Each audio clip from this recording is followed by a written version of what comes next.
Good evening, welcome. So usually when I start these, I usually start with some kind of a bad joke. So there were two programmers, this is an audience appropriate joke. There were two programmers who committed a horrible murder in Texas, and they got caught, convicted, and sentenced to death because it's Texas. There's also this tradition in Texas that you get one last wish before you die, like a meal or something like that.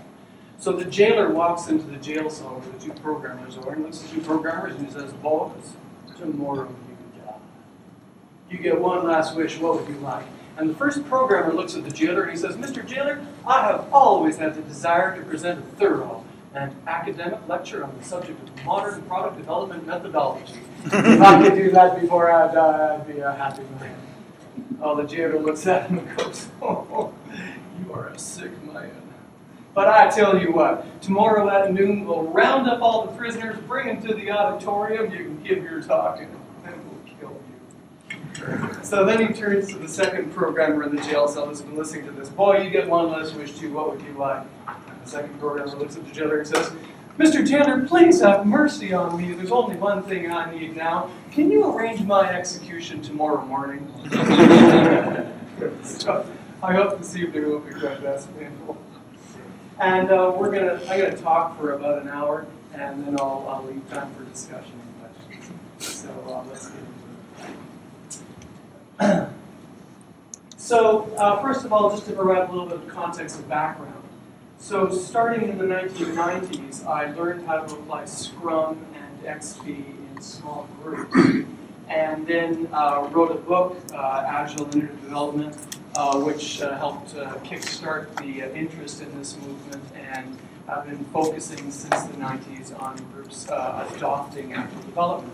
And also in this book, Thinking of BCS, wanted to kind of introduce some of the early thought leaders in this area, including Tom Gill, who I think just recently got some kind of an honorary award here at the BCS for his seminal role in the introduction of evolutionary methods. And then, because I'm interested in challenges, I was interested in the question, starting in around 2001, 2002, how do you apply this to really large scale? And so that started a journey that I've been on over the last 10 years, focusing on the question of scale. And I also serve as chief scientist of a company called Valtech, and we've got a division in India with around 500 folks, and I used to live in Bengaluru. I've been living in India on and off since 1978. And so I wanted to help create something called Agile Offshore Development while living in India. And so back in the mid-2000s, I spent a lot of time doing that there. And got various experiences from that point of view. So these are some of our teams at my company in India.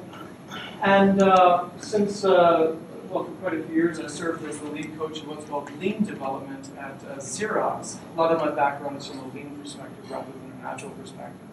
And so from this perspective, I gathered more experiences in large-scale Scrum, Lean, and Agile.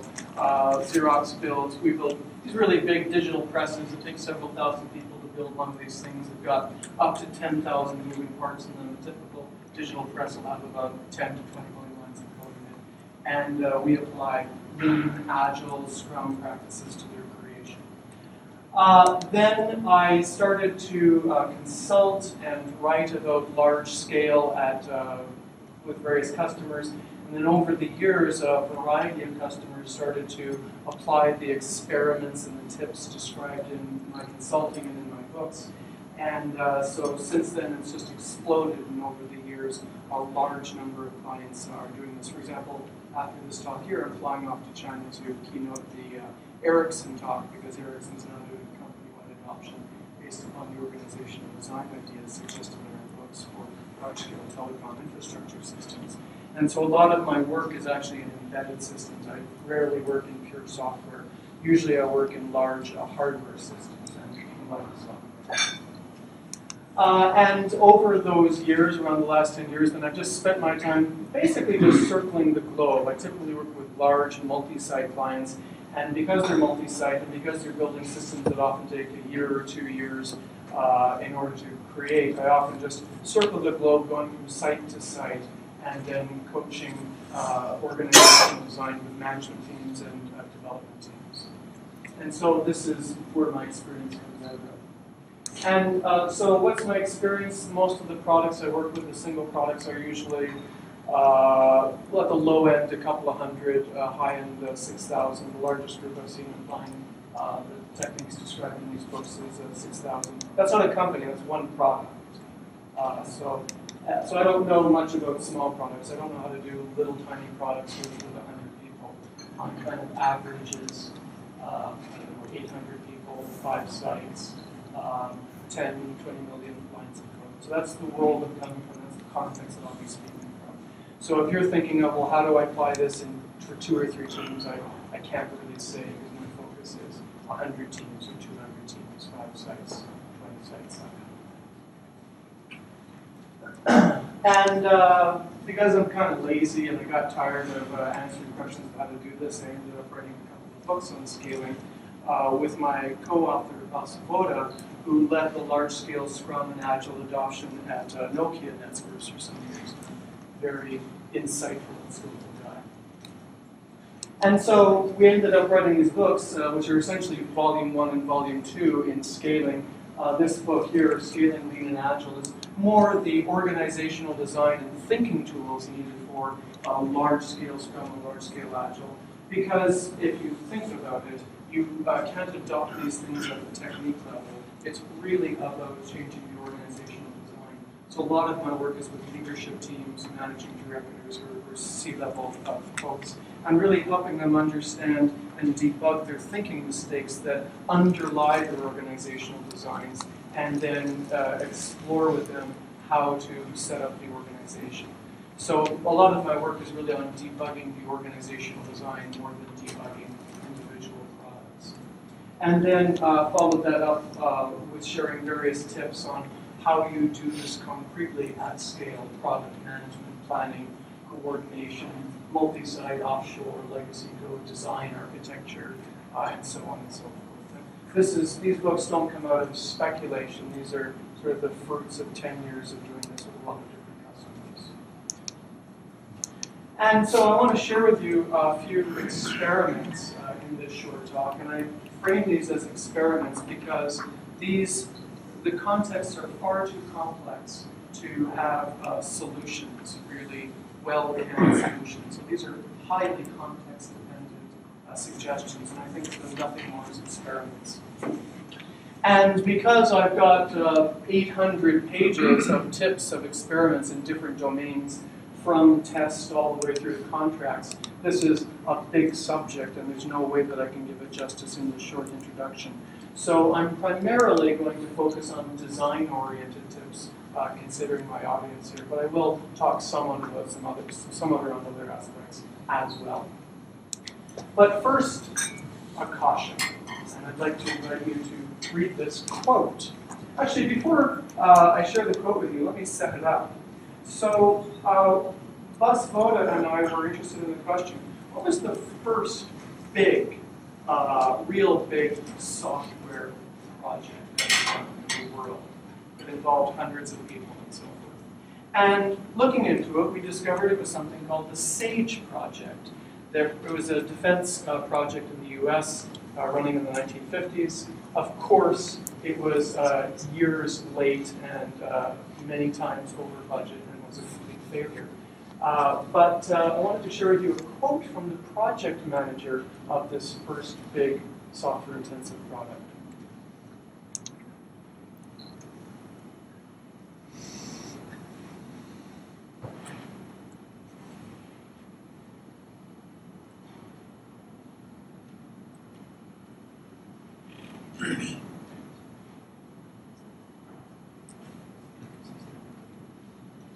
And although I talk about large, multi-site, and offshore, my quick answer is don't.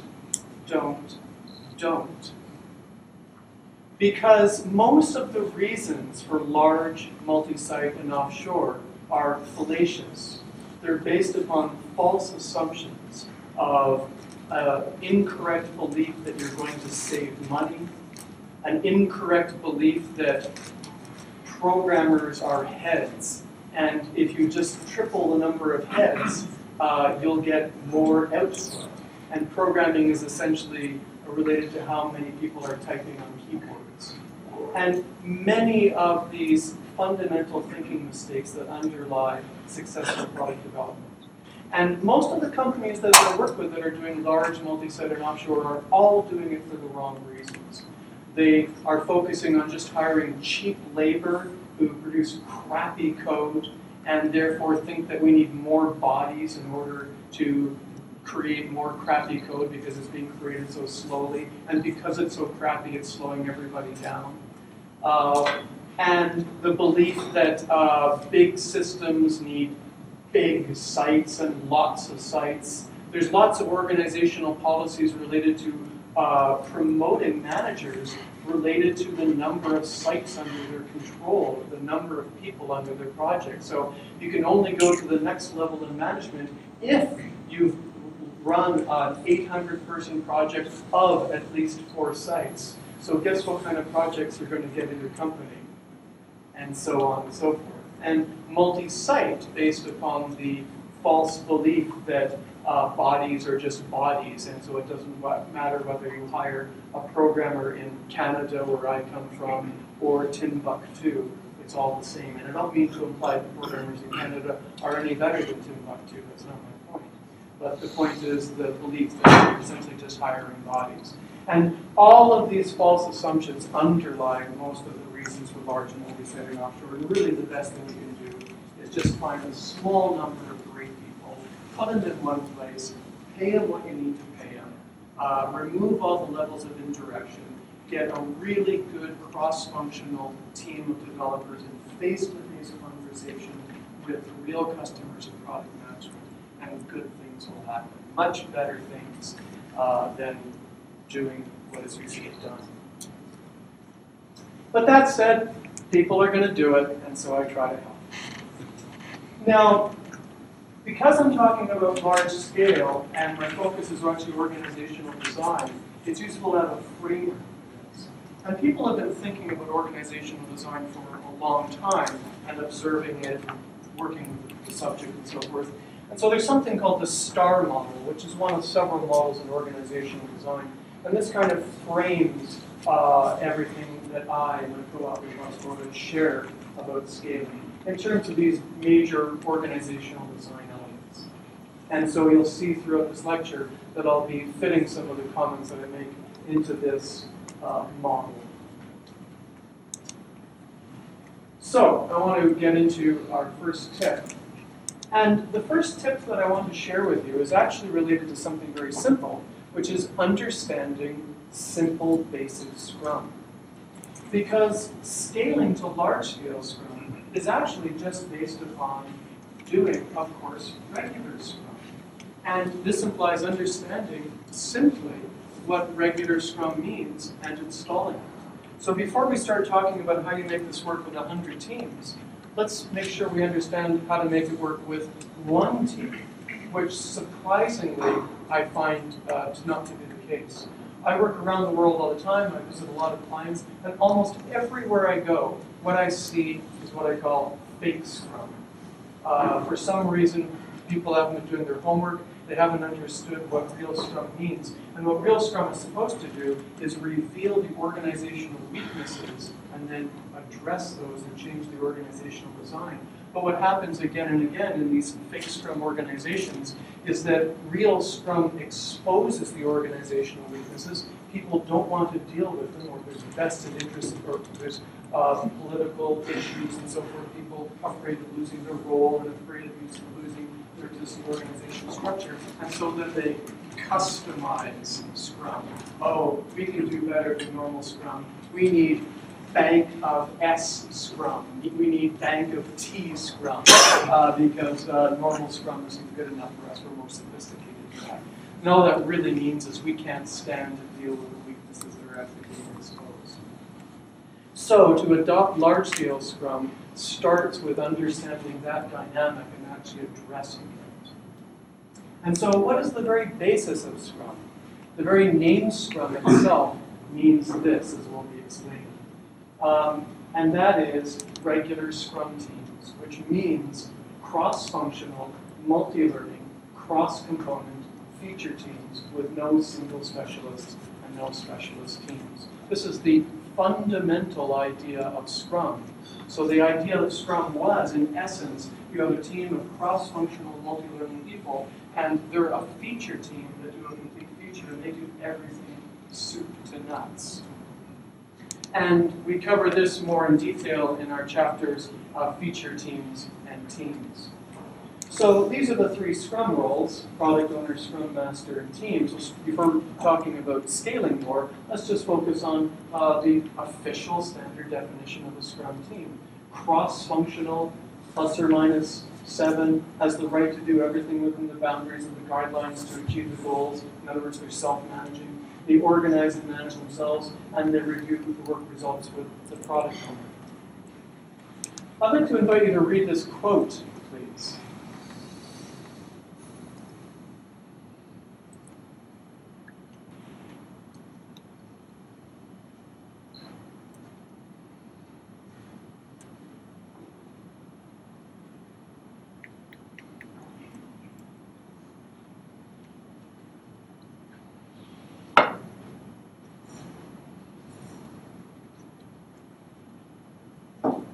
Where does this quote come from?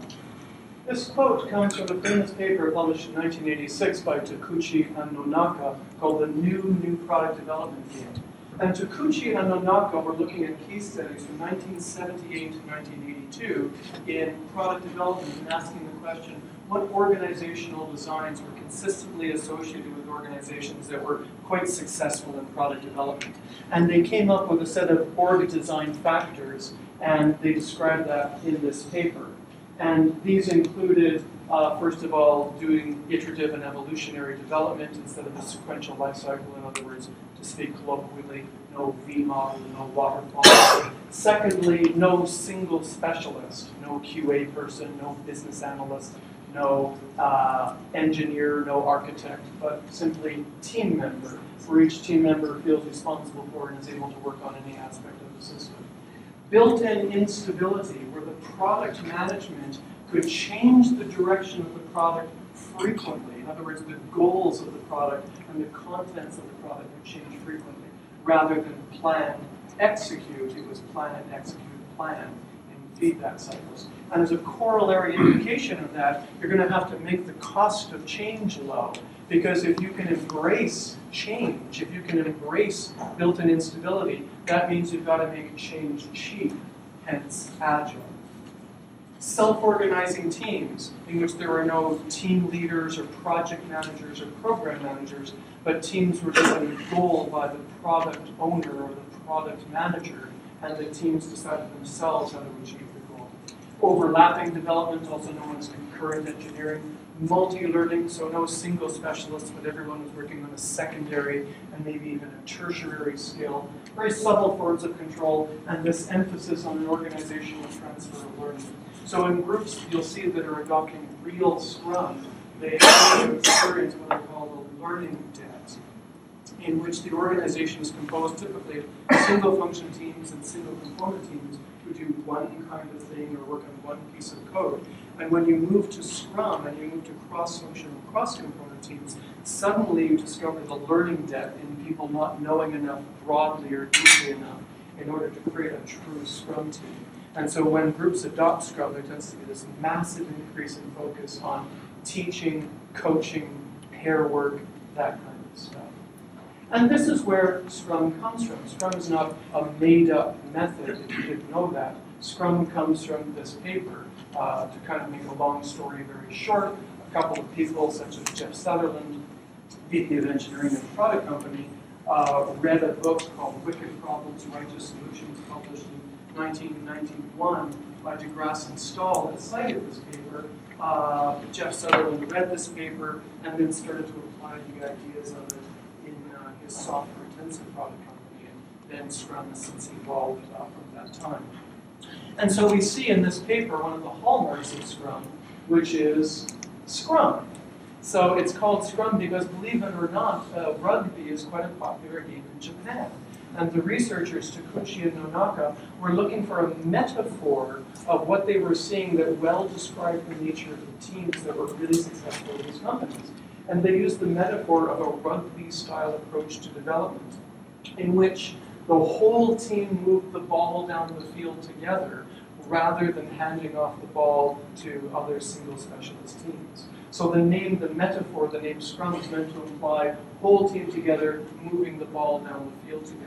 And further implications of this metaphor, that it's okay to have single specialists, primary specialists, like this guy might be especially good at kicking and this guy is really good at pushing, but they don't just do one thing, they'll do what is necessary to move the ball down the field.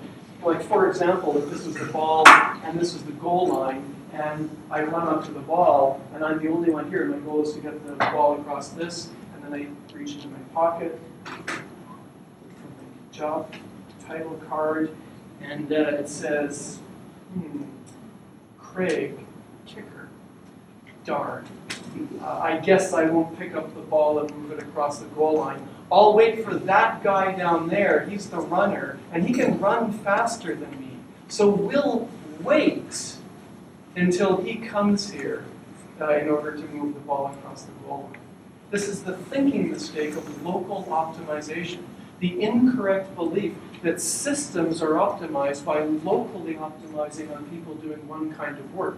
Of course, this is a profound thinking mistake. If you study systems thinking, you know this is a fundamental thinking mistake.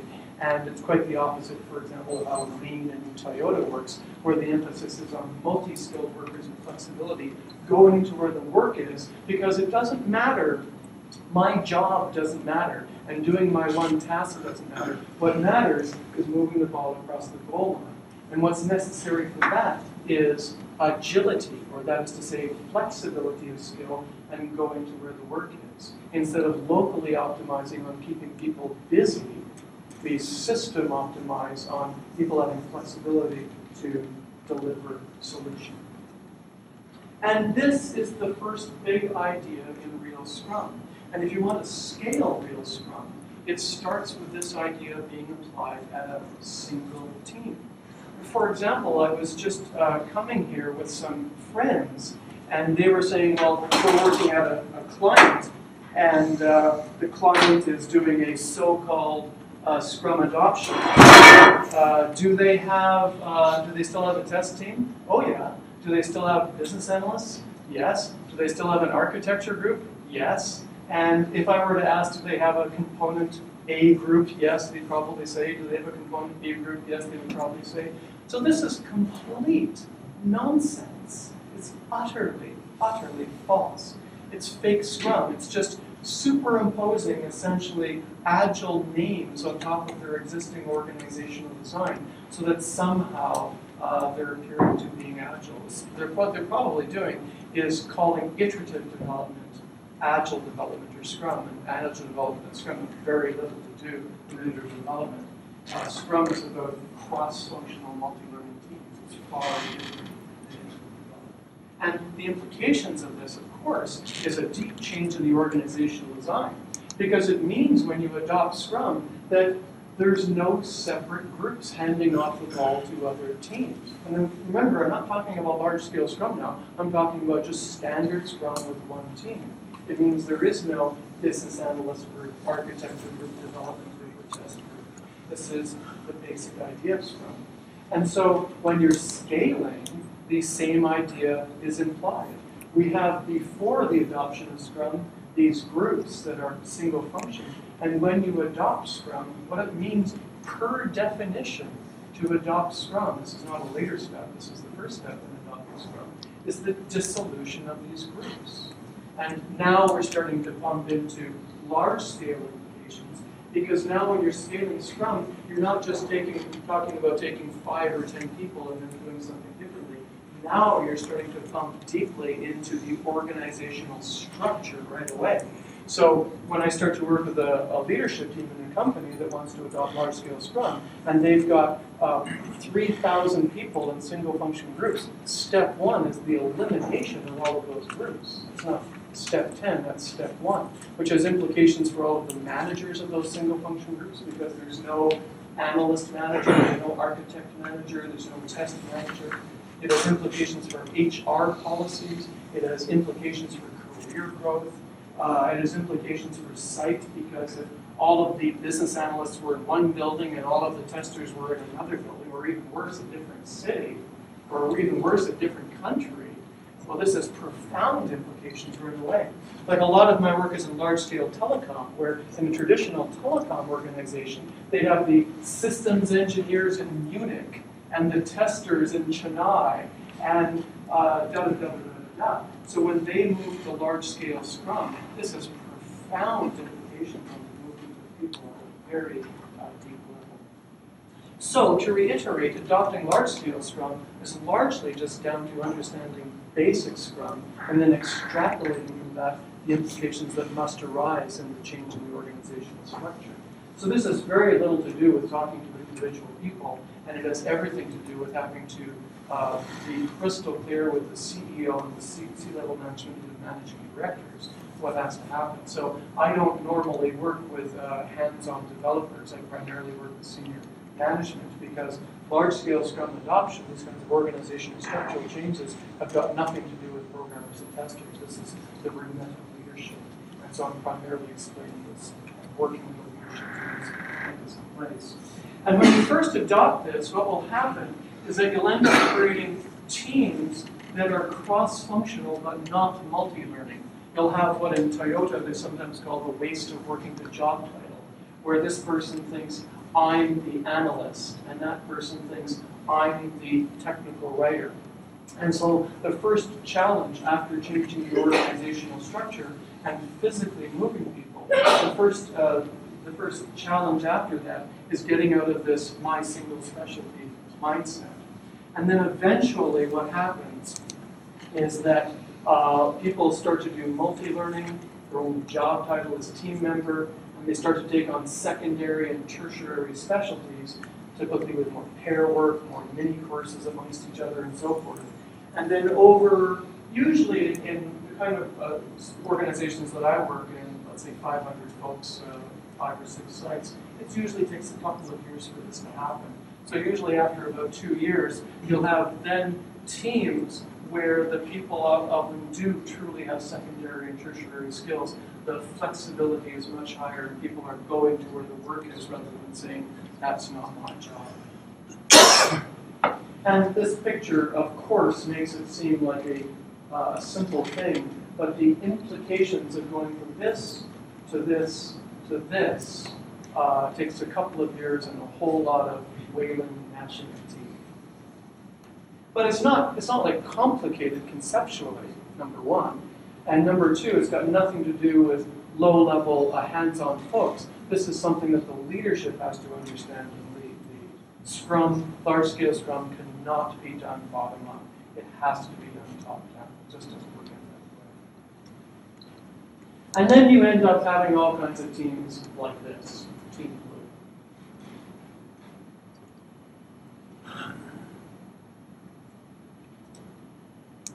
So to state a perhaps obvious corollary, there's no single function groups when you move to large-scale Scrum. So therefore, all of these groups that previously existed in your organization dissolve, which means that, to come back to Lean, part of my background, one of the Lean principles is called job safety, but not role safety. So it's very important in Toyota, for example, to avoid laying anyone off. And so Toyota works very hard at finding new ways that people can add value. But Toyota is also very keen on not fixing the organizational design because that inhibits deep improvement. So when this transition happens, it's very important for the leadership to pay deep attention right up front to the plan for people that are going to be disrupted, because for sure there's going to be dozens or more likely hundreds of managers who are going to lose all of their positions. In large Scrum organizations, they tend to be very flat. You need very little management. And so you need an upfront plan of what new ways these good people can add value. Maybe they can move back into hands-on evaluating roles as engineers or move into product management and so forth.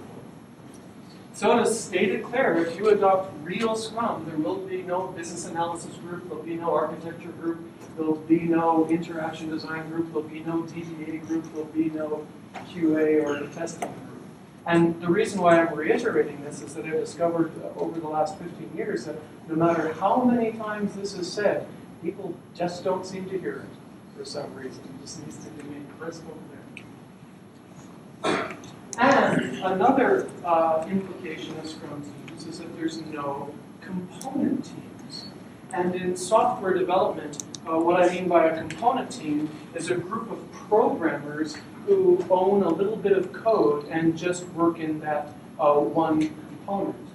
And that could be the GUI team, the platform team, the database team, or the application 3 team, the application 4 team. I think you know what I'm talking about. The first thing to notice is that component teams, per definition, are single function teams. They're teams of programmers. This person is not a technical writer. This person is not a UI designer. They're a group of programmers working on components. So right away, that fundamentally breaks the Scrum model. But there's more to it than that. And I want to explore with you for a minute the implication of having component teams. Now, this subject won't be very meaningful to you if you work in little tiny groups with, like a small amount of code, like a million lines of code, and just like 50 or 100 people. But in the world that I come from, where you're 1,000, 2,000 people, you are 20 million lines of code, then you don't actually have 6 components. What you've actually got is 600 components. And you've got something like 600 component teams. Consider a printer or a telecom system. That's kind of the scale that I'm talking about. And then I want to explore with you what happens if you have component teams. So first of all, these boxes represent different components, chunks of code. And let's first of all make clear that a typical requirement is not just centralized in one component. It cuts across different components, which could be different layers or different subsystems or whatever. So like, for example, F1 might cut across those 3 components. And then there's some programmers and component teams that are associated with them. F2, like that, and so on and so on. And so, therefore, you've got to do the requirement F1. It's going to span work in different component teams. And I want to explore with you what happens at scale if you have component teams. And so you can see the organizational implications of this design. So the first question to ask is, if this were the pictures, who is going to do the requirements analysis for F1? Will it be this group, or this group? It seems somewhat arbitrary.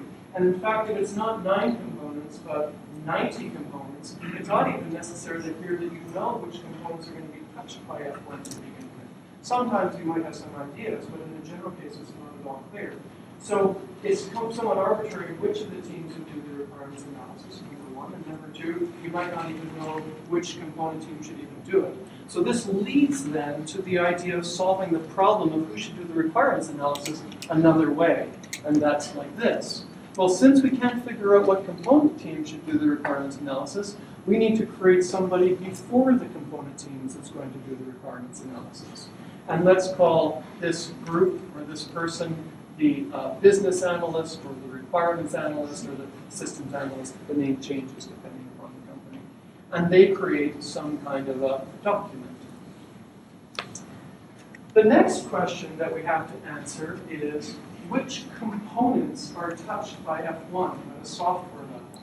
Because we're going to have to ask certain teams to do part of the work. So we have to answer the question, which components are touched by F1? And once again, we ask which of these 3 teams will answer that question. It's not clear. It's kind of a chicken and egg question. And furthermore, and again, it's not usually 9 components, it's usually 90 or 900, so I'm simplifying the situation here. And furthermore, the second question is, there needs to be interfaces between these components, and who's going to define those? Will it be this group, or will it be that group? That also is not clear. And so for both of those reasons, it's quite common then to pull this problem before the component teams.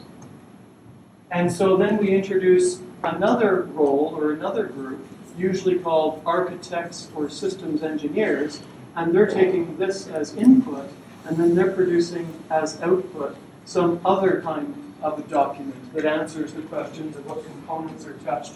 You know, I often used to see in the customers, they have some kind of a spreadsheet with, for example, F1, F2, and so forth, and component 1, component 2, and so forth. And some systems engineer would say, well, I think that F1 is touched by that one, and so forth. They would answer questions like that. So that's the second organizational, structural solution to this problem that arises out of having component teams. The next step is to actually do the programming for F1, which means working these three components.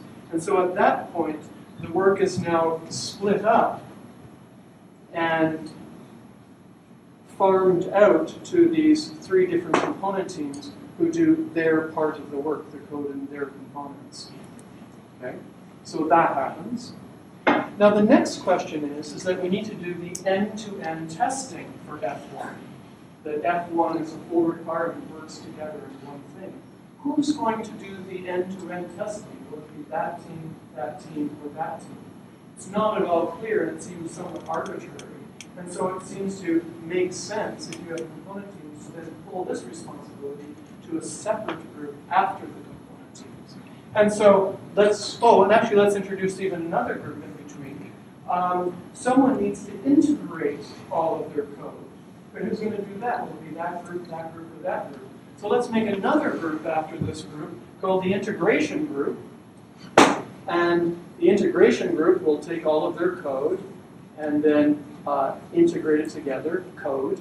And then we need to do the end-to-end testing, and it's not going to be one of those groups, so it's the integration group.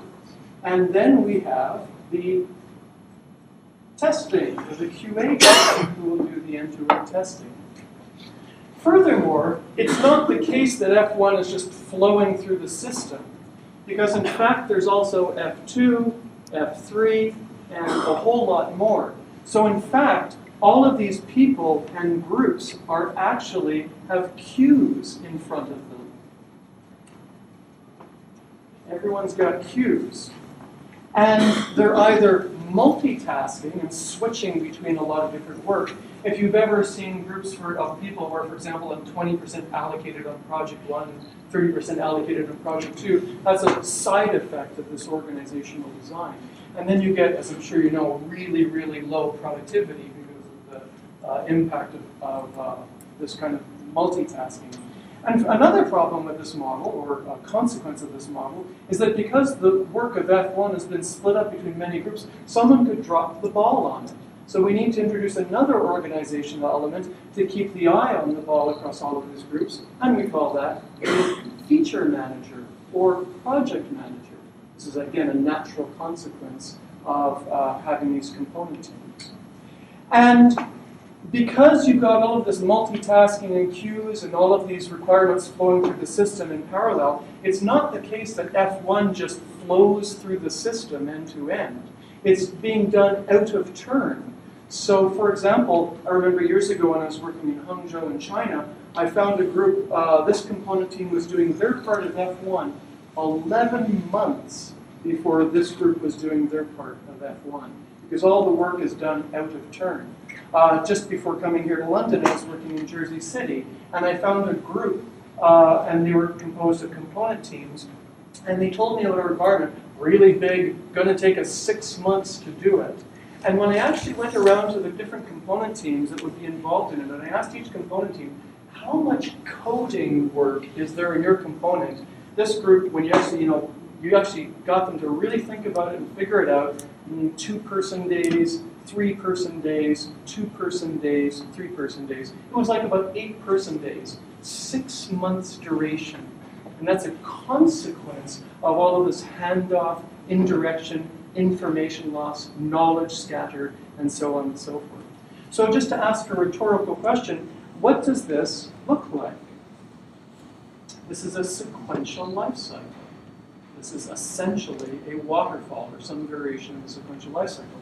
And so the thing I want you to grasp is that if you have component teams, it will, per definition, engender the creation of this kind of sequential life cycle. It is an inevitable outcome of this model. And so, of course, the entire thing needs to be deconstructed, which is what we do when we adopt Scrum, because we don't have any component teams in Scrum. We move to cross-component teams. We move to, this is a picture that says what I just draw. We move to, the chart on it? I think I'm missing a chart on it, but the point I want to make is internal open source. You need to, just like open source works in the normal external open source world, you may or may not know this, there's all kinds of companies, Facebook being a good topical example, where the standard model is internal open source. All code can be touched by anybody. And I work around the world, there's many, many companies that work on that normal internal open source model, and that's the model we need to move to if you're adopting Agile development, so that any developer can work on any code. Because when you eliminate this model, you're creating Scrum teams and you're taking people out of these different component teams and out of this group and out of this group and out of this group. And now the Scrum team can do everything soup to nuts. You can give the Scrum team F1 and they can do the analysis, the architecture work, the development work across the entire stack, the integration, and the end-to-end testing. So the reduction of cycle time to deliver feature is just dramatic because of the extraordinary waste of this model. If you work in small product groups and you adopt Scrum, you might not see the improved throughput benefit because the degradation of throughput is strongly exacerbated at scale.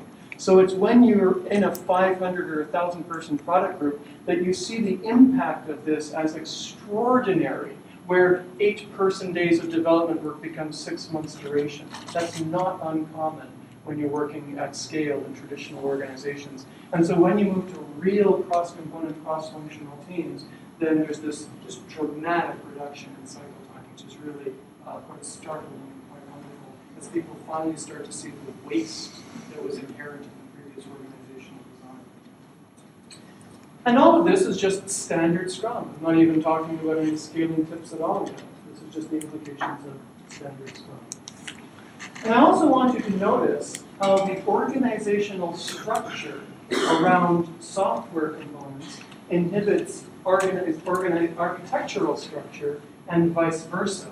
This is something called Conway's observation. If you're familiar with Conway's famous little paper from the 1950s, early 1960s, Conway observed if you create a group with 7 teams and ask them to create a compiler, they will create a 7-pass compiler. So Conway observed, therefore, that you better be darn careful about your organizational structure, because your organizational structure will end up getting in your architectural structure. So that if you've read this full paper, many people incorrectly call it Conway's law, as though Conway was promoting the idea of component teams. It's a complete misunderstanding of his paper. Conway's point was an observation of how bad it was to have component teams, because he observed that when you've got the organization frozen like that, you get a frozen architecture, which is a pretty bad idea. So the paper ends with the recommendation: be very careful about maintaining a flexible organizational structure so that you can therefore support having flexible architecture. Because then these things tend to become a kind of yin-yang. Once you freeze the structure, you freeze the architecture. Once you freeze the architecture, you're then freezing the organizational structure. Next tip, again, plain old basic Scrum. So large-scale Scrum, as I said before, starts with simply understanding and applying regular Scrum. Well, what does that mean? That means also having a regular product owner. And what does it mean to have a regular, plain old product owner? So, product owner, why was product owner called the product owner? This sometimes amuses me. I go into organizations and I ask, so you're adopting Scrum? Yes, I ask, so where's the product owner? Oh, that's the business analyst. They're over there. Why was the product owner called the product owner? Why was that name chosen? Because, I know it seems surprising, you're the owner of the product. They were literally, where Scrum was first adopted, there were product management groups, and the lead product manager was the owner of the product. And then the idea was that the owner of the product become the Scrum product owner, with no project managers or analysts or other people in between. So the product owner in Scrum, this is just the standard definition, and this is described more in our product management chapter of this book. The product owner in Scrum is the person responsibility of the profitability of the product. This is the official Scrum roles definition list. They're not an IT project manager. They're not a business analyst. The product owner is big boss. It's the person responsible for the ROI. And per definition in Scrum, the product owner is the person who can change the features, change the priority, change the release date, and change the release content, not beholden to anybody else. That's the definition of the product owner. So if you're in a product company, and my background is primarily product development, not internal projects, then it'll be the head of product management, the lead product manager for your product. And so we take that lead product manager who has the arbitrary authority to choose the date, content, and to change those. And that person becomes the Scrum product owner. Well, so what? What's the implication on adopting Scrum or large-scale Scrum? Well, first of all, before I get there, I should also mention that in Agile methods, the 11th Agile principle is self-organizing teams. And it's a central idea in Scrum. Self-organizing teams imply that there's no project manager or team manager directing teams. The team takes on a goal at the beginning of a sprint, and then the team is self-managing towards achieving that goal. Now, the implications of this point and the previous point about the product owner are the following. Before you adopt Scrum, this is a typical organizational structure. You've got product management, or if you're building internal products like you're a bank, you've got business managers. And then you have an intermediate layer of overhead and indirection called project managers, program managers, change managers. And the classic idea is to shift responsibility for this group, and then this group then manages these people, and this group here in the middle is responsible for the date and the content. And this whole model is eliminated when you adopt Scrum.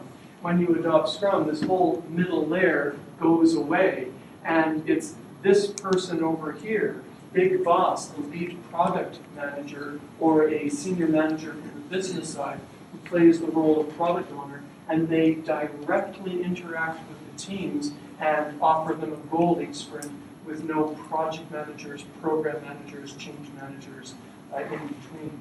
And of course, this has huge implications on traditional organizations and finding new roles for these people and addressing the assumptions that, especially at scale, people have about how products are going to be developed. Another aspect of this is called the traditional contract game. So there's the third Agile principle, which is customer collaboration over contract negotiation. And this is often misunderstood as referring to commercial contracts, but that wasn't the real meaning of it.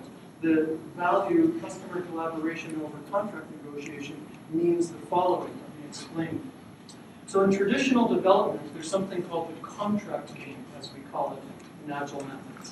And in the contract game, there's three important milestones, which is start, end, and then a third milestone in between, whose fate is completely arbitrary, called content freeze.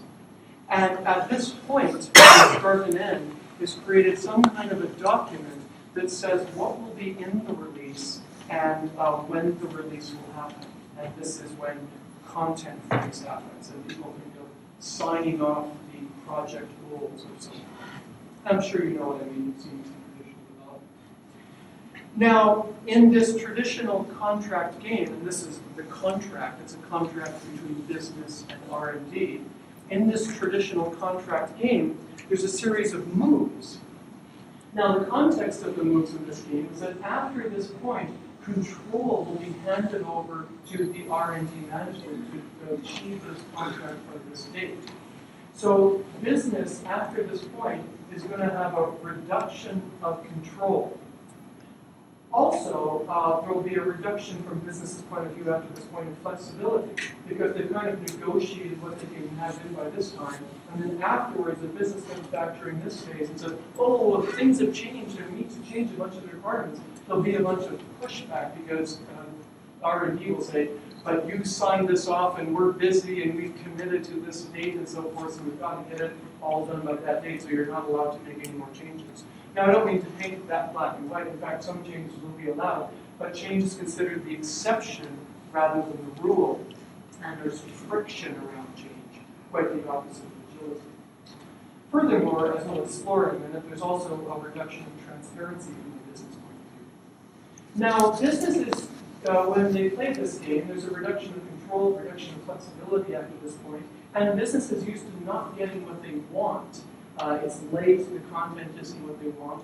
And so therefore, the first move by business in the contract game is basically more. Because basically they get one big chance to spit it out. And after that, it's going to be very difficult, and they know traditionally they don't always get what they want. Now the second move of this game is played by R&D management. And R&D management is going to be held accountable for meeting this contract by this date. And if they don't do that, they'll be held to pay, and project managers will get rewarded if they're on track and on budget and on scope and on time. And if not, it will be considered deleterious for the performance and views of project managers. So the first move is more. What do you think the second move is? Less. And so we go more, less, more, less. The first thing to notice about this, if you're familiar with game theory, is that this is called a two-party competitive game. Because both parties have different games. It's not a cooperative game in game theory terminology. And isn't that interesting? Even within one business, we've got two parties ostensibly trying to achieve a common goal that are engaged in a competitive game.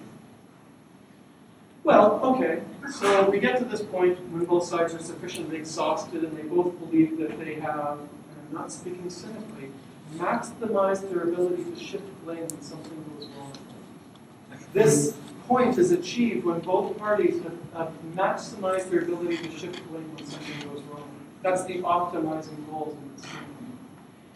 And at this point, we introduce another role that in Canada we call sacrificial lamb, also known as program manager or project manager. And they hold their hand over their heart and say, I promise. Now, as I'm sure you know, the word promise comes from the Proto-Sanskrit, hidden for thousands of years in the Valley of Shangri-La, because it's a powerful, magical word. And the inherent variability that exists in research and development suddenly dissipates when you say, I promise, and now we're making donuts on an assembly line. So, that's called the belief in magic in Scrum, by the way.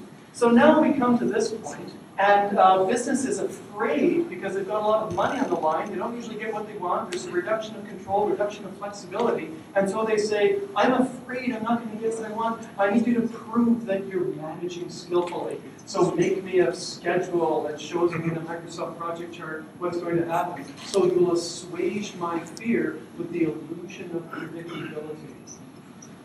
Of course, it doesn't solve the problem of inherent variability that exists in R&D, but it assuages the fear of this illusion of predictability. Okay? Next step. We get to this point, and it's time for the status meeting with the business people. And the business person goes to this guy or woman and says, how's it going? And, well, this woman goes to the teams, and let's suppose you're the project manager, and I'm one of the regular team members. You're going to be meeting with big bosses at the status meeting. Ask me how it's going. It's sort of okay. It's not really clear to me everything that we've got to get done. It seems like a lot of work. It seems like people are still working on a lot of other projects as well. It's not really focused, but I'm just a programmer. Now, your big boss, ask her, you're the business guy, ask her how the project's going. So, yeah, we have a problem for managing the risks, blah, blah, blah. All right, so repeat. And now it's 3 weeks until the deadline. Ask me how it's going. It's a complete fucking disaster. No way in hell we're going to get this thing shipped. It's a big pile of crap. Now, ask her how it's going. Wow. Yeah. We might be able to. Exactly. And I call this green shifting, like in astrophysics redshifting. This is the obfuscation of information that happens because of how the competitive game is set up. Because you're not actually rewarded on achieving business success, you're rewarded on meeting the contract, which is a very different thing. So if it's not on time, on budget, and so forth, this will be negative for your performance reviews. And so that leads to a reduction of transparency. Further, well, and that reduces the ability to effectively control the system, of course. Now, furthermore, in the last 3 weeks, we then get pressure. Audio, visual, yeah.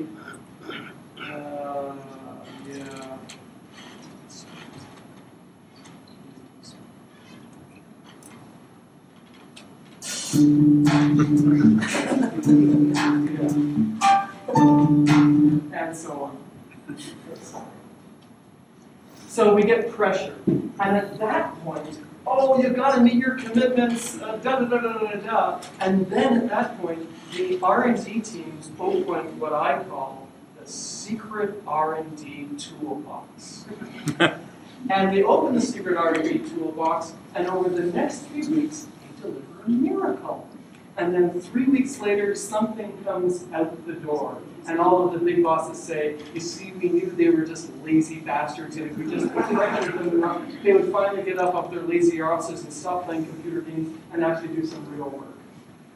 So what's in actually the secret toolbox? For example, simple one, overtime.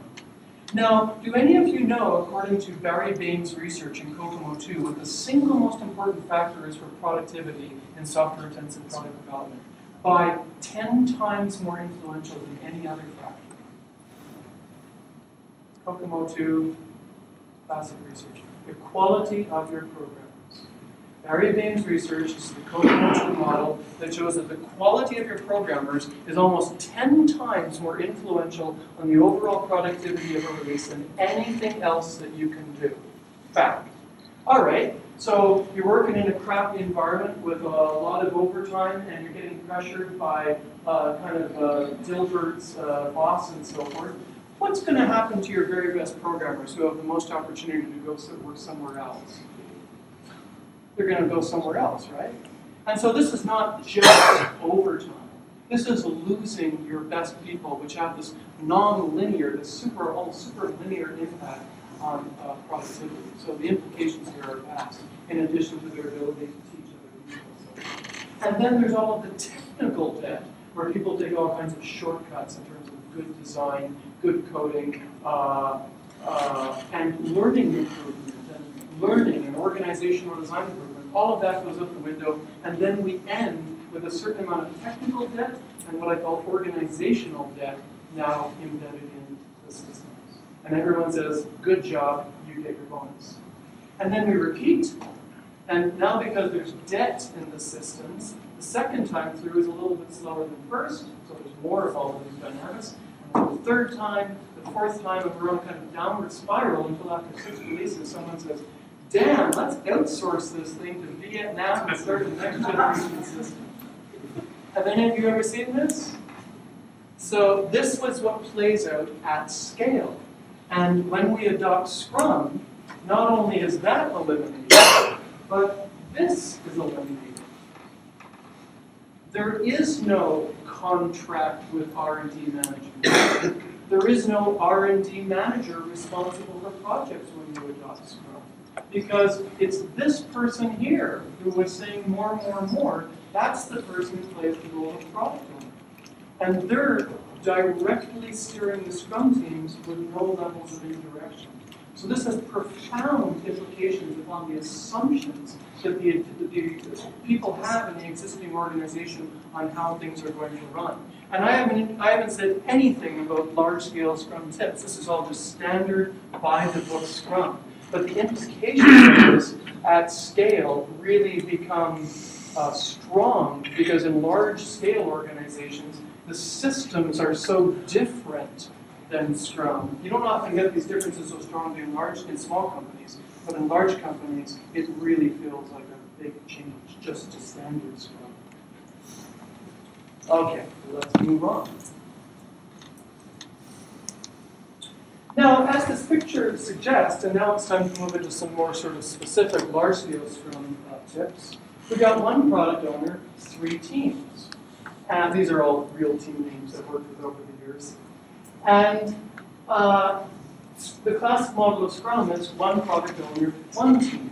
So how can it work with 3 teams and then 300 teams?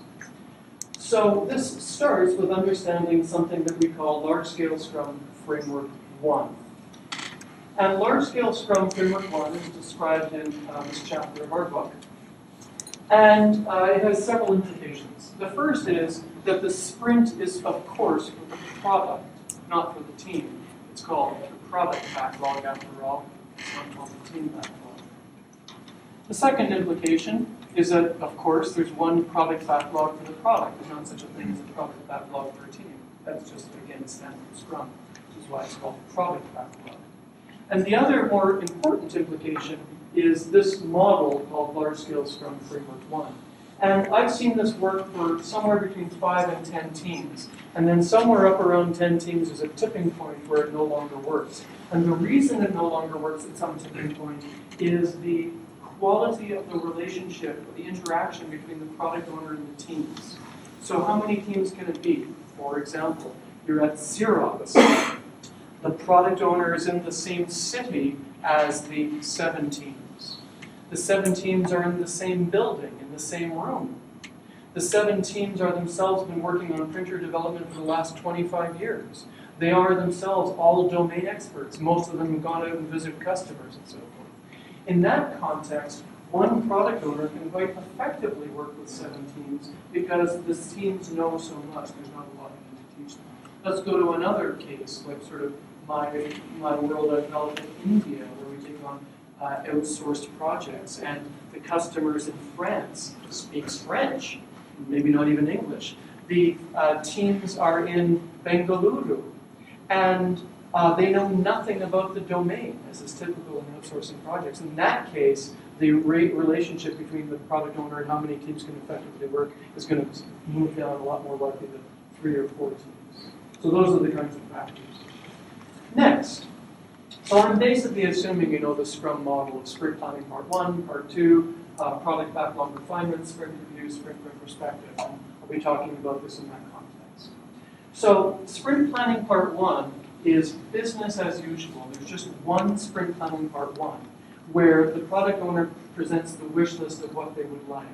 And all of the team members will be with the product owner. So let's say there's 4 teams, there'd be 28 people in the room with the product owner. Or if that's not workable, then it'll be 2 representatives from each team. So if you've got 4 teams, it would be 8 people in the room with the product owner.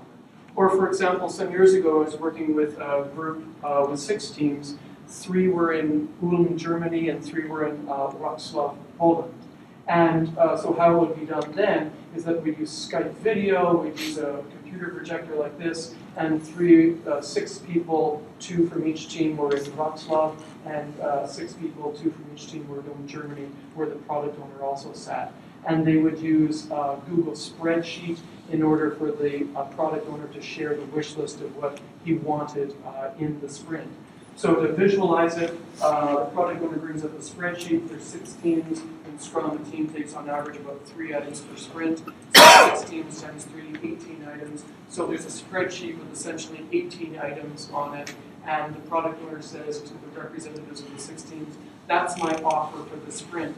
You guys figure out which teams are going to do it. So the next thing to note is that in order to maximize self-organization and self-management, the product owner doesn't even choose what teams will do what. Teams will self-manage to figure that out. So the product owner just gives the offer in sprint planning part 1, and then the team representatives talk amongst themselves to see how they're going to divide up the 18 product backlog items. And they've got, as usual in Scrum, you've got 1 hour per week of sprint. So in a typical 2-week sprint, you have 2 hours in sprint planning part 1 for that to work itself out and ask and answer any remaining lingering questions on the requirements. I assume you know that in Scrum, all requirements are crystal clear and fully analyzed before you start a sprint. That's one of the preconditions of Scrum. So that means when these items are offered in sprint planning part 1, they were previously fully analyzed so that they're perfectly fully understood. That's, again, just sort of normal Scrum model. So then we move on to sprint planning part 2, the how part of Scrum, in which the teams now split, and each of the 6 teams, or in this picture, each of the 3 teams, in parallel is doing their own sprint planning part 2 with the 3 items that they've individually taken on and creating their own sprint backlogs of all the tasks that they generate for those sets of items. Again, 1 hour for each week of each sprint. And that is just business as usual. Again, there's nothing special or idiosyncratic about that at scale. Sometimes one of the team members will sit and observe another team member's sprint planning part 2 in order to increase learning between the teams. Each team, of course, holds a daily scrum in which the team gets together in order to coordinate how they bring together as a team. The only scaling comment there is that sometimes a member of one team will go and observe another team's daily scrum in order just to get some knowledge about what's going on in the other teams. There's various coordination techniques that can happen. So one simple coordination technique is just going to other teams' daily scrum and observing. And then teams can use other kinds of coordination techniques if the 6 teams need to coordinate during the sprint, such as town hall meeting, where it's just an open meeting once a week and whomever wants to come can come, to open space technology, which I won't define right now, but I guess some of you know, and you can coordinate an open space technology meeting, or Scrum of Scrums, my least favorite technique for coordinating. And all of these are described in the coordination chapter. The next point to bring up is what's called product backlog refinement in Scrum. This is the point where in the middle of the sprint, the team does detailed requirements analysis for future sprints, so to prime the pump for future sprints. So the product owner identifies to the team, in the next sprint or the sprint after next, I'm going to want to do, I think I want to do ABC, so you guys need to spend a day in the middle of the sprint doing detailed requirements analysis on ABC, so that if I ask for it next sprint, it's fully analyzed. And then again, that's just the standard Scrum. The only scaling dimension here is to introduce another meeting called joint product backlog refinement. So for example, to paint a picture at UBS in the TAS group that was doing this some years ago. So they would have a joint product backlog refinement meeting, and there might be representatives from 3 or 4 teams here in London and representatives from 3 or 4 teams in Kiev, Ukraine, using Skype video and a projector.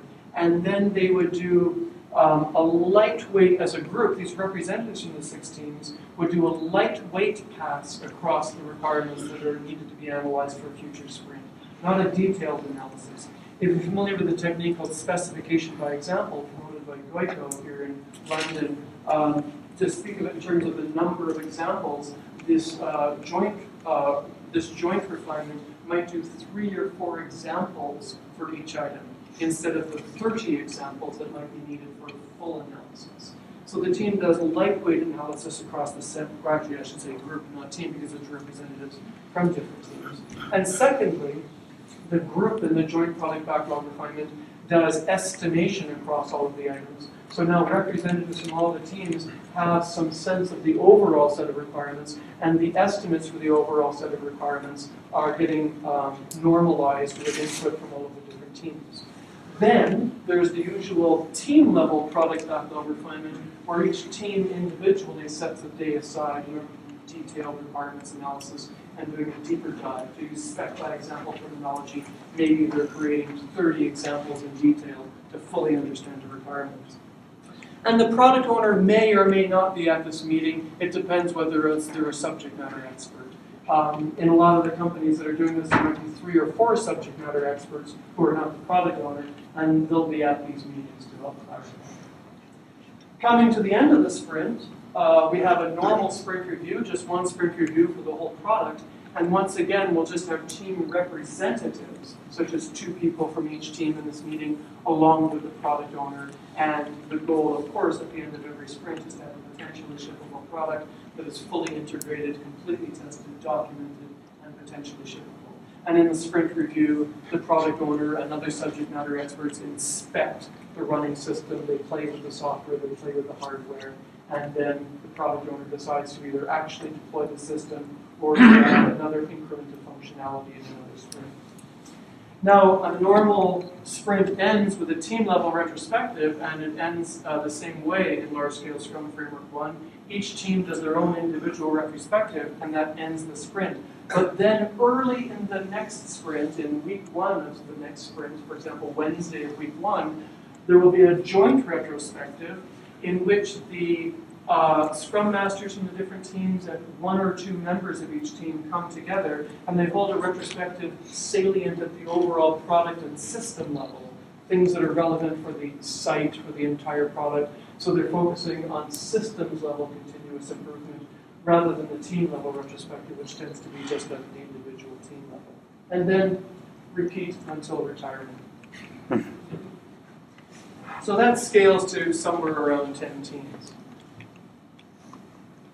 But my world is more likely 100 teams, and so then large-scale Scrum Framework 1 is not enough. We need large-scale Scrum Framework 2. So how does this work? It starts with understanding a decomposition concept called requirements areas, because somehow we're going to have to divide and conquer. The problem with the usual way of dividing, however, is that people divide architecturally. They don't divide from a customer perspective. They divide from a component or architecture of their perspective. Fundamental mistake. Instead of focusing outwards towards your customer, you're focusing inward towards your architecture, which is not what we want to do. So instead, we decompose from a customer perspective called requirement areas. The way to think of it is like this. You write all of your requirements on 500 pieces of paper, you throw them on the floor, you invite your customers into the room, and you ask them to sort them into piles that make sense to your customers. Your customers know nothing about your internal architecture, so these affinity clusters that arise will be the requirements areas that make sense purely from an external customer perspective. And this is covered more in the requirements areas chapter of our book. For example, in the project backlog, we then add another column called the requirement area, and every requirement is associated with one and only one requirement area. Then, once that's done, we can then speak of a product backlog being decomposed by different areas. These are not actually different backlogs, they're just different views onto the product backlog. So you can have a performance area backlog and a protocols area backlog, which focuses on this customer-centric requirement area. Then, in Framework 2, we introduce a new role called Area Product Owner. An area product owner is just like a regular product owner, but they focus on the backlog of one area. And then there will be a set of Scrum feature teams that serve that area product owner and the requirements of just that one area. Then we move to large-scale Scrum Framework 2, and Framework 2 is a concurrent set of Framework 1s. So you've got an area product owner for the protocols area, you've got an area product owner and a set of teams for the performance area, and so forth. And before the start of the sprint, the area product owner and the overall product owner get together and they coordinate what the area product owners are going to all do with each of their teams. And then in sprint planning part 1 happens in parallel for all of the different area product owners and their teams. And each of these is executing Framework 1 in parallel. And I've seen this scale up to thousands of people and many, many sites, so I know it works quite high scale. The key point here to notice is that we're now decomposing from a customer perspective rather than an architectural perspective. Now, another scaling issue is the issue of cross-team functional concerns. If we no longer have a user experience team, how do we have common look and feel? If we no longer have a test team, how can the testers come up with common standards, and so on and so forth? So when you've got single function teams, you address this concern of function by the organizational structure, but at the cost of becoming incredibly inefficient with really bad cycle time. When you move to cross-functional multi-learning teams, you radically improve your throughput, your lead time drops, and you become much more productive, but the price you pay for that is that now there's a potential loss of focus on a functional concern, like look and feel, testing, or whatever. And this is well-trodden territory. It's not like cross-functional teams is a new idea. There's probably 100 books on cross-functional teams, and they've been used since the 1940s at least. And so this is a well-considered subject, and it's also a solved problem. It's covered in the chapter Coordination of our book, which also talks about how multiple teams coordinate. And the basic idea is called communities of practice. I won't go deep into the subject, but in the simplest form, communities of practice are special interest groups. But we add special organizational support for the communities of practice. And again, this is something that the leadership needs to put in place. So there'll be a community of practice facilitator, like an architecture community of practice, and a test community of practice. And there'll be an architecture community of practice facilitator. And that will be a role formally identified and supported by the leadership and by the organizational system. There will be events for a community, a Scrum gathering, a testers gathering. There will be, of course, communication channels, newsletters, mailing lists, and so forth through each community. And putting this in place and really focusing on this as a strong organizational element is critical to make cross-functional team organizations work successfully, to address the potential loss of focus at the discipline level. Now, moving more deeply into design and architecture as a specific example. So this is explored more deeply in the design and architecture chapter of that book. And one of the implications here is that we'll have a community of practice for design and architecture. We'll have a community of practice facilitator for design and architecture, and so forth. That's one important element. Another element is to put in place design workshops. Now, one of the books that I wrote many years ago is called Applying UML to Patterns. Some of you might know it. And if you read my books that communicate modeling and UML, you might get the wrong impression that I would actually use like a case tool to draw diagrams. I have never used a case tool, and I recommend if anyone does, they stop immediately and ask for forgiveness. I can think of nothing more useless and dysfunctional than such tools. But that doesn't mean there's not value in visual modeling. Humans are visual creatures, and we were made for cave art.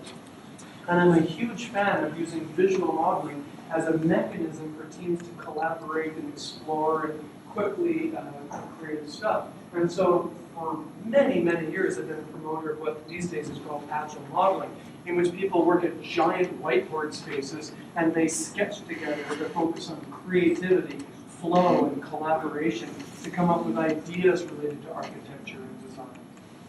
And so I recommend that all teams do agile modeling at giant whiteboard spaces, and these are called design workshops or with agile modeling. Now, as a follow-on comment at scale, we have something called joint design workshops. And the joint design workshops look the same, like this is actually a joint design workshop. This is one team, and so those are members of the same team. This is a joint design workshop, and these people are from different teams. But the technique is largely the same. And they're sketching together ideas about the architecture or a larger scale framework or whatever.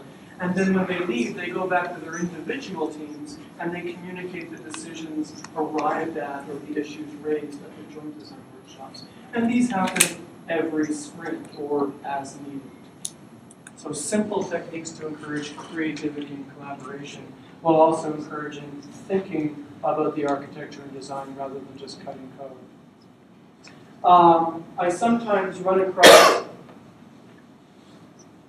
extremists who say, oh, drawing a diagram, bad. Only actually writing code is good. I don't even know whether I should enter this conversation. It's so juvenile. No, I mean, such an immature, unsophisticated view. I call these things false dichotomies, where arguments are set up with only two alternatives, as though you can only say code is good, drawings are bad, or drawings are good, code is bad. I mean, it's an artificial false dichotomy. For some reason, computer people are very binary. Of course, it doesn't have to be like that. Multiple tools can be used in skillful ways. And many people don't know that Kent Beck, the creator of extreme programming, and Ron Jeffries, who worked with him on the first XP project, are themselves fans of agile modeling and themselves will do sketching and so forth. So whomever said that you're not allowed to draw sketches is just being silly. Of course, the only real design is the code. So it's important not to over-speculate or create too much work in progress or waste in here because it's just speculation. And so therefore, like all things with agility and leanness, we want to do it with the least amount of overhead, to focus on it being value-adding in some way. False dichotomies. And this is even more true at scale. Like if your total product group is 7 people, maybe you can get away with just cutting code together. But when you're 7,000 people or 700 people, without standing back and sketching a little bit at higher levels of abstraction is very, very difficult. And these design workshops can also be done multi-site. And I've done these with different techniques. One technique that I use is to use these Tandberg video conferencing systems, which have relatively high resolution. And you can wheel one of them in front of quite a big whiteboard, and the resolution is high enough that you can see through this, and this monitor is quite large, that you can see through it and see the sketches on the whiteboard in London and New York and Rochester quite easily.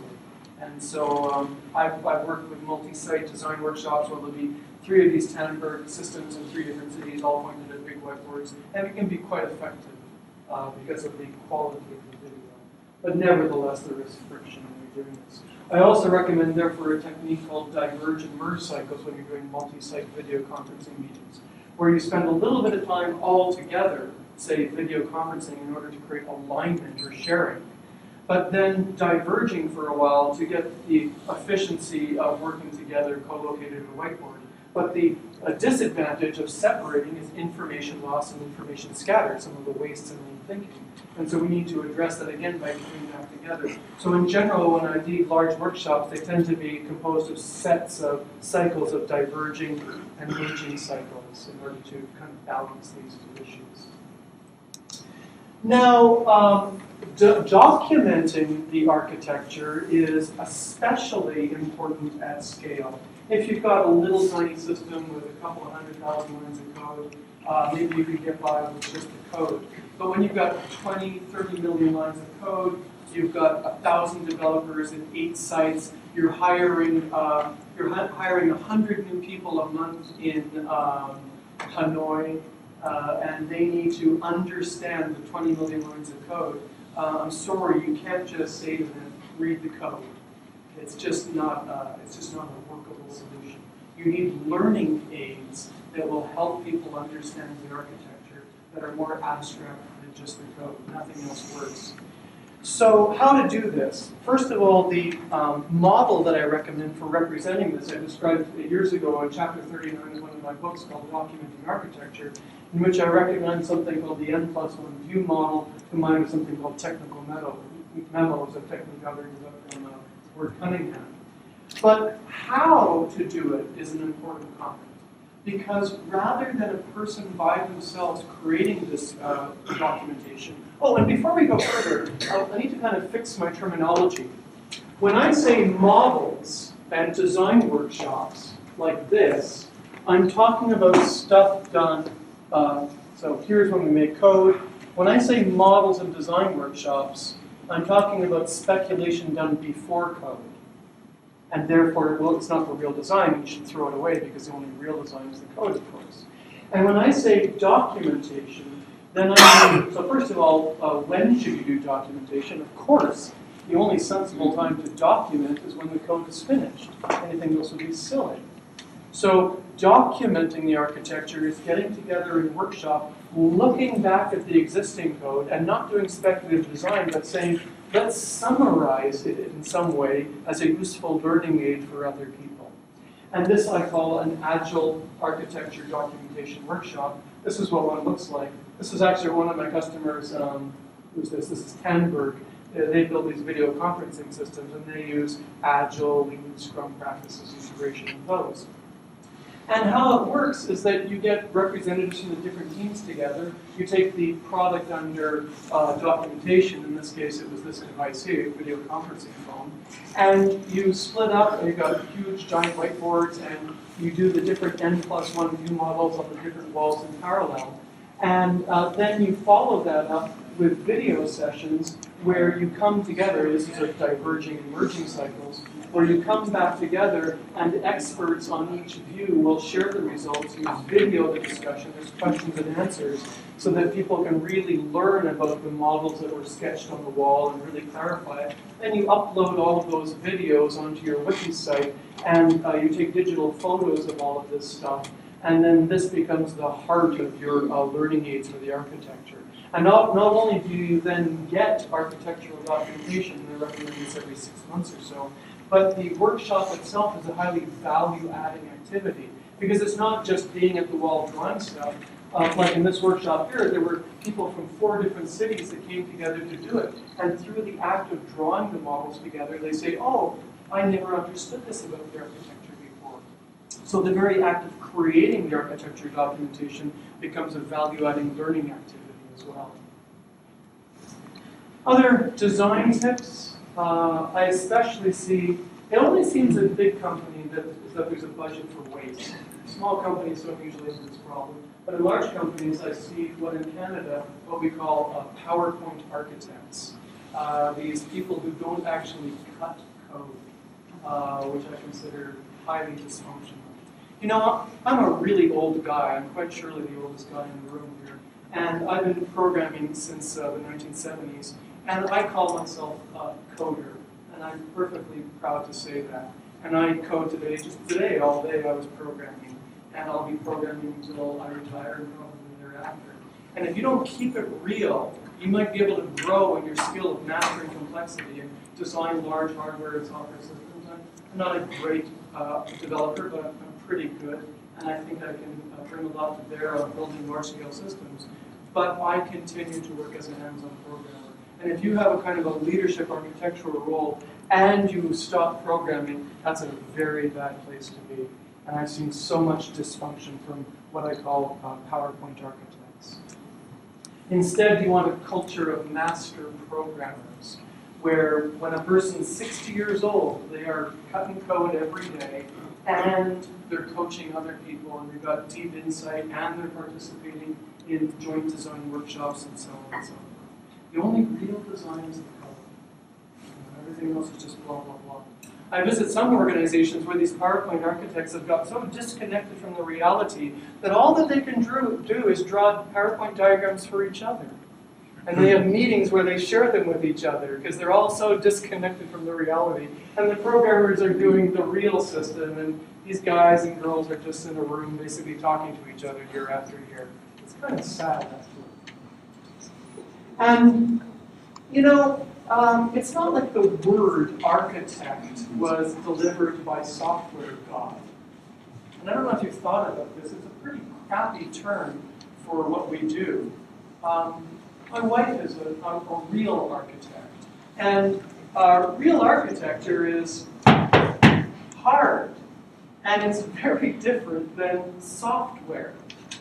And it's just a metaphor that someone came up with in the 1960s or somewhere in the 1970s. It's not like it's the correct name for this thing that we do when we're talking about at scale. And I'd like to challenge the whole idea of the word architect and architecture. I think it's a really bad term for what we talk about at this domain, talking about at scale, large-scale systems concerns. And I'd like to suggest a metaphor that's also been suggested by the pragmatic programmers, 2 guys I have a lot of time for, which is the metaphor of gardening. You know, a garden is something that's living, growing, continually changing. And if you're not working with and pruning it back regularly, it will turn into a god-awful mess. And it's okay in gardening to have a plan. It's okay to think up front. It's okay to stand back like, what's that old famous British landscape architect? Somebody Brown? Yeah, Kimberly Brown. You know, it's okay to stand back and look at the big picture, But it's a living thing. And you've got to know your plans, and you've got to be involved in them, and it's continually evolving. So consider the metaphor of gardening. It's continually working with a living thing rather than static. And architecture as a metaphor implies you print a blueprint, and then you build the blueprint. Also, completely the wrong metaphor for what we do in software development, as I hope you know. I mean, if you think that any big system was actually created by drawing a bunch of diagrams, signing them off, and then coding them, I got another story for you. It doesn't work like that. Big systems all evolve. And it's not just words, it actually ends up having an implication for organizational design. Because if you're talking to the CFO who knows nothing about software development, and the CFO holds the purse strings, and you say to the CFO, we have an architecture phase, and we have an architect. Well, the CFO will bring to bear her analogous reasoning and understanding of what that means. Oh, I know what building architects are, I know what blueprints are, that must be what they're doing in software. And this has implications on how other people in the business will view what you're doing. So it's not just a word. It actually plays out in terms of policy, behavior, and interactions in those other ways than you may think. So I'd like to expunge the word architect and architecture from our vocabulary. And that especially applies at scale. Of course, there's no systems engineering group and no architecture group. Doesn't mean there's no systems engineering. It doesn't mean there's no architecture, but there's no single specialist groups. Here's the road to hell.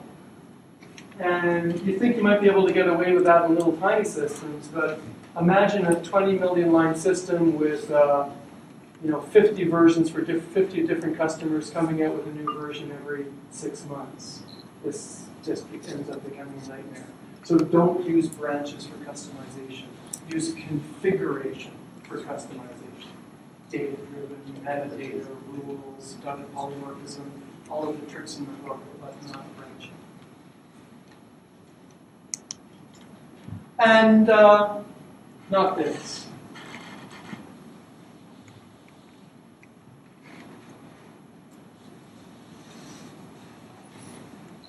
It's time to move to the world of open source inside companies. And many companies have done this for a long time. Oh, and as a corollary, many of the mechanisms that make open source successful then can be applied. Like, for example, in open source, it's quite common to have a role that we could call component steward or component guardian. Someone who doesn't necessarily block commits, although sometimes there are committers that actually blocks commits. But at the very least, there's someone who keeps an eye on a particular subsystem. In a lot of open source projects, anyone is allowed to commit code to any module, but a group of people will be component guardians or component stewards, and they'll focus on check-ins to that one component for which they are a real expert, and then give feedback on those check-ins to make sure that they're consistent with the architectural metaphor, if there was one, and help people who are checking in learn more about it and so forth. So you can open it up, but still address issues of learning, consistency, and quality with a role of essentially more teaching. This Scrum emphasis on organizational focus on learning and education. This might not seem very important to a lot of you who work in small systems. In really big systems, I worked with a lot of customers where they really used to struggle over the idea of, we gotta figure out our interfaces between the major systems. That's the first thing. We gotta figure out the interfaces and nail them down. And then the different component teams can go off and work in parallel, but at least we've got stable interfaces. Nonsense. Completely unnecessary. There's a much more agile way to do this. And here's the technique that I suggest. Between every major component or subsystem, we have a weakly typed interface, simply called do, with a map. And this could be remote communication or intra-process communication. And the map is just, of course, instead of key value pairs, the first key value pair will be the operation name, and then the other key value pairs will be parameter ones. But because it's a weakly typed interface, it means that you don't have to read, if we're talking about a strongly typed language like C or C++, which I work in a lot, or Java, it means we don't have to redefine the interfaces all the time and recompile all the time, especially if you're working in C and C++. Every time you have to change like a header file, this has huge implications on rebuild and so forth. But if you move to weakly typed interfaces, then all of the developers, through a kind of pull model rather than a push model, can organically discover what the communication needs to be between components. And they can just modify the contents of the map until over the months, the contents of these maps stabilize through this discovery process. And then you can firm it up and turn them into strongly typed interfaces near the end in order to get type safety, performance, or other good benefits. So this, again, is not a false dichotomy of either or. This is very analogous to what in landscape architecture is called desire lines, where when you make a park, instead of laying down the concrete pathways, you wait for a year, you put down the grass, and you take photos, and you watch people walk. And then once you've seen where people walk, then you lay down the concrete later on. Another tip, requirements. Moving into the end of my presentation. So this is covered more in this chapter of our book. At scale, I sometimes see these requirements introduced in various agile groups, which are so small and trivial, I can't even grasp where they come from. I work in a world where one requirement is 100 person years. Not one system, one requirement is 100 person years. And so in that world, you have to split the requirements, because the rule of thumb in Scrum is that you want to do something like 3 or 4 items each sprint, which means the items need to be, let's say, for example, 3 or 4 days long, 3 or 4 team days long, so that a team can do item 1 end-to-end in 3 days, and then item 2 in 3 days. So if you've got a giant requirement, you've got to make it smaller. And making it smaller does not mean breaking it into tasks. It means breaking it into smaller requirements. So how to do this? And I've come up with a splitting model based upon all of these different ways of splitting, which I guess some of you have been reading through. And I'll show you some examples. But the bottom line is, you give me a requirement, the biggest requirement in the world, and if you can explain it to me within 10 minutes, I will make it small enough to do it in small parts within 3 days, no matter how big it was to begin with, using these techniques. So for example, have to do a DHCP server. So an obvious way to split here is by use case. Use cases are a technique that come out of the telecom world, and a very good way to split in general, because use cases are customer-centric. The cases of use of the customers, and so it's very agile in its spirit. So request an IP address, renew an IP address, request, renew, rebind, and release are the 4 major use cases of DHCP. And now here I see also another technique in agile splitting, which is lazy splitting. Instead of eagerly splitting the entire subset of all possible children, we reduce the waste of work in progress, we reduce the waste of overprocessing by splitting a little bit of the requirement into things that we need to focus on first, and the rest can still be left at a more abstract level. And then taking the use case request an IP address, we can use the splitting by scenarios of a use case. Each scenario is also a customer-centric way of thinking about things. A scenario is one path to a use case, and so an excellent way to split. So now I've taken the request an IP address use case and split it into different scenarios. And a team can do one scenario at a time. And surprising to some, it's quite common actually to start with failing scenarios. So in the first sprint, we'll do that one. So in the first sprint, we'll deliver failure. We'll successfully implement failure. You have to handle it, for example. And then you can start to build up your design. Here we see lazy splitting. HSDPA, this is a protocol used in mobile telephony. And this builds on the comment about failures. Now to do HSDPA is 50 to 100 person years. So it's a big requirement. And so the very first thing we did with this one is we created a child requirement. The first child requirement said, when any connection fails, fail and notify.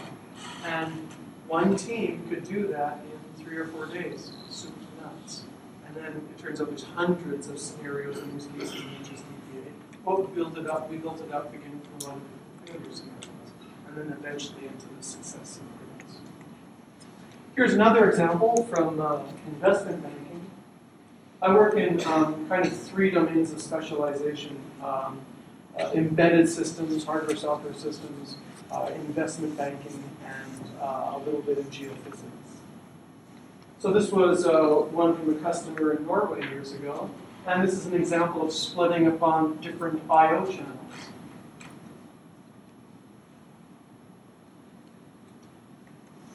Here's another one from investment banking.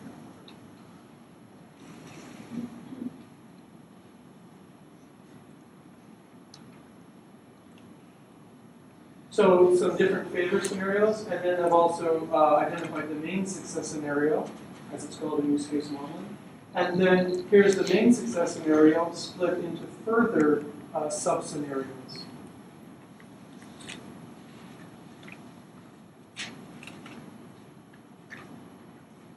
So something like create journal entries for dividend payment, it seems like a big requirement that's going to take a long time. But when you just do when cash payments for short sellers, it suddenly becomes a lot simpler. But notice that this splitting is not splitting by tasks, it's splitting into smaller customer-centric requirements. Next tip, multisite. Covered in that chapter of our book. The first term I want to introduce is called dispersed team. This is when one team is in different geographic locations. And the first tip is don't use dispersed teams. Research shows that dispersed teams are seldom teams. For teamness to happen, this social gelling where the team is moving the ball down the field together, it's extremely difficult to do that unless you've got 7 people together in the same room, literally working cheek to jowl because of the dynamics and really close interaction necessary. So dispersed teams don't scale very well for 500 person groups. Nor, I should say, are they at all necessary. I mean, if your total product group was 10 people, you might need to think about dispersed teams. But in my world, where we've got 500 people in a product group, there's no need to create a dispersed team. You can have 20 teams in London and 10 teams in Shanghai and 4 teams in Hangzhou and so on and so forth.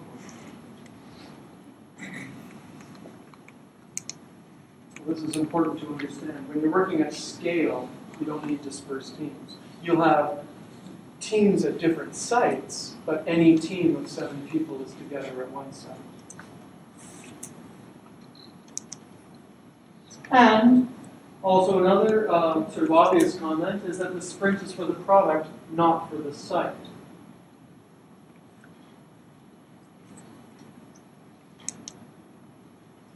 So your Scrum team is in one place, and the whole feature is then given to one team in one city. This simplifies things tremendously when you're working multi-site. And if you're using large-scale Scrum Framework 2, then we usually recommend that the entire requirement area be co-located at one site. So the performance area can be in Shanghai, the protocols area can be in Hanoi, or so on and so forth. I work a lot at sites where some sites feel inferior. There was the original site in London or Paris or New York, and then they open a new site in Manila or Curitiba in Brazil or wherever. And then the other site feels like a second-class citizen. And it's very important for the leadership when you're moving to large-scale Agile to really emphasize this quality of sites feeling equal partners. Like, don't forget Chinese New Year. You know, don't think that you're in London and you can schedule meetings and so on and so forth. You really need to be aware that each site is equal value. Continuous integration not just happens within one team or 2 teams, it needs to happen across the entire world. And this is quite easy with free open source tools like Subversion, Git, and so forth, Jenkins. I noticed a pattern over the years. I've never heard of or worked with this tool. And then I started to visit some really large-scale customers who, for some reason, paid money for a version control tool. And this, to me, made no sense. Why, in the modern age, would you actually pay money for development tools when there's excellent free open-source tools? That made no sense to me. But further, I discovered there were some of my customers using this tool called Rational Clear Case, and it was just a nightmare they were explaining to me in terms of how slow it made everything. And then when we tried to introduce continuous integration, in which you're building all the time, you need to build really fast, we discovered how just god-awful this tool was if you want to be really fast and you want to scale and so on and so forth. And I've seen as a pattern, I haven't used the tool myself, but I've just seen as a pattern that every customer of mine who used ClearCase was really in a bad place. They tended to be, as a pattern, the worst product groups.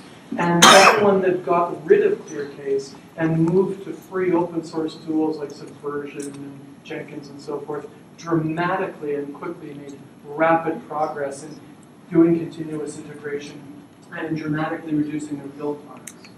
I didn't know this, but ClearCase is built upon this old 1980s pre-internet model where it's a kind of virtual file system, which adds an incredible level of inefficiency in accessing the files in the virtual file system. So if you're at scale and you've got 20 million lines of code that you have to build and compile all the time in C and C++, it just grinds to a halt. I saw groups who's just getting through compile and link, let alone running any tests, just getting through compile and link when they were using ClearCase would take 15 to 17 hours. And simply by eliminating ClearCase and installing Subversion, it would go down to like 10 or 9 hours, almost half the time just right away. Not to mention saving millions of dollars and not having to pay IBM any money. Seeing is believing. So to form meaningful human relationships, if you're a development team in India working with a customer in France, we need to have face-to-face relationships, the 7th Agile principle. And that doesn't mean you need to be in the same room, but we need to be using simple, ubiquitous, cheap video technologies. Google Hangouts now and G+, you can have up to 10 sites having video conferencing for free. Why would anyone pay for video conferencing technology when you've got stuff like that for free? Makes no sense. And I've talked about diverge merge cycles. I'm going to skip that. When you're doing multi-site estimation, like planning poker, how I do is we'll use Google Spreadsheet. And everyone's got the browser open, and everyone's assigned a different cell. Like me, I'll have cell B10, and Bus will have B11, and so forth. We'll be using something like Google Hangouts in order to do the multi-site estimation, and then the facilitator will say, everybody vote for your estimate, and instead of showing up a card, you all just type in a number into the cell at the same time, and then all the numbers pop up in Google Spreadsheet, which of course is a multi-user tool. So it's very easy to do a lot of this stuff with modern free tools. Kind of an obvious comment, cross-pollination. We got to go there, they got to go here, and we got to do that frequently. I sometimes call these ambassadors or cross-pollinators. And when I live in Bengaluru, and I go to my other teams in London, and I'm in London for 6 months, I have a kind of social network that's hot and active to Bengaluru, and I can act as a connector for the people in London to my social network in Bengaluru, and that's quite important. But that social network goes cold after 6 or 12 months of living in London, so it's important if you've got ambassadors from another site, you got to send them home after every 6 months or so, and you got to get some new pollinators because their social networks start to go cold. Because you don't want that person coming here as a funnel. You want them as a matchmaker. The purpose of a representative from teams in another site is not to act as a funnel, for interacting with other groups. You want them to act as helping the guys in India and the guys in London to fall in love and directly connect. You're going to want a multi-site communications COP. Site level retrospectives are very common. Very important thing I've noticed when scaling is it's very important to avoid any commercial tools or any development tools. You might not appreciate this if you're here in London. Oh, let's buy, what's that tool, IDEA? What's it also, IntelliJ, it's also known as. Great IDE, but it costs money. And you might say, oh, well, so what? It's a couple $100. Well, I've spent half of my life in China or India or Vietnam. And when you go there, you discover it's not just a couple $100. It's friction. And they can't afford any tools. And they might, that site might be for a multinational company, but believe me, they experience all of the dynamics of low cost. That's why it's a low-cost site. And they won't be able to get the IntelliJ licenses or whatever. And so it's very important to just focus on free open source tools if you're multi-site to eliminate any friction about shared tools. And of course, don't use documents. Move into Web 2.0. Wikis, inspect and adapt. I'm just about wrapping up now. I don't think I'll say anything more there.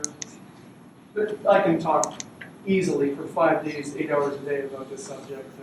So I'm just going to pick my battles now and close off. I think that's all. So if you want to read more, we've got 850 pages there. Now, we're going to take a short water break, and then I'm going to set the timer, actually. And then you're welcome to just head off or whatever you like. But in 5 minutes, for those who want to stay and explore any questions, I'll leave some remaining time to explore questions with people. But if you're leaving now, I'll just first of all end with a very bad joke, and then the rest of you will get another bad joke. So let me see. A man walks into a bar, walks into the bartender and says, I need a triple shot of whiskey. The bartender gives it to him, and he's drinking, and he gets drunk, and then he yells out, all lawyers are assholes. The guy next to him says, hey, I heard that. That's offensive. And the drunk guy says, why? Are you a lawyer? And he says, no, I'm an asshole. So thanks for coming. Those of you need to leave, and I'll see the rest of you for questions in 5 minutes.